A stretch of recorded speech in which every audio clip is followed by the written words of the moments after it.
ভোটের তারিখ পেছানোর এবং আওয়ামী লীগকে নিষিদ্ধ করার কোনো পরিকল্পনা অন্তর্বর্তী সরকারের নেই, জানিয়েছেন প্রধান উপদেষ্টা ডক্টর মোহাম্মদ ইউনূস। বৃহস্পতিবার রাষ্ট্রীয় অতিথি ভবন যমুনা ইন্টারন্যাশনাল ক্রাইসিস গ্রুপের প্রতিনিধি দলের সঙ্গে বৈঠকে তিনি এসব কথা বলেন। ডক্টর ইউনূস জানান, আওয়ামী লীগকে নিষিদ্ধ করার পরিকল্পনা নেই, তবে দলটির নেতাদের হত্যা এবং মানবতা বিরোধী অপরাধের দায়ে বিচারের মুখোমুখি করা হবে।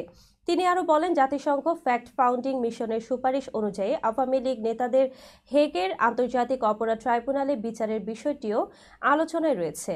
ভোট পেছানোর কোনো পরিকল্পনা নেই বলে জানিয়ে ডক্টর ইউনূস বলেন, নির্ধারিত সময়ে নির্বাচন আয়োজনে সরকার প্রতিশ্রুতিবদ্ধ। তিনি বলেন, রাজনৈতিক দলগুলো যদি ন্যূনতম সংস্কার চায় তবে ডিসেম্বরে নির্বাচন হবে, আর বড় সংস্কারের প্রয়োজন হলে নির্বাচন হবে পরবর্তী বছরের জুনের মধ্যে।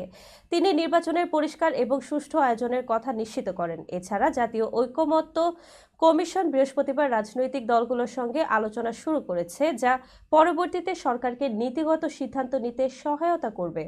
আইসিজি কর্মকর্তারা রোহিঙ্গা সশস্ত্র গোষ্ঠীর নেতা আতাউল্লাহর গ্রেফতার নিয়ে সরকারের প্রশংসা করেন।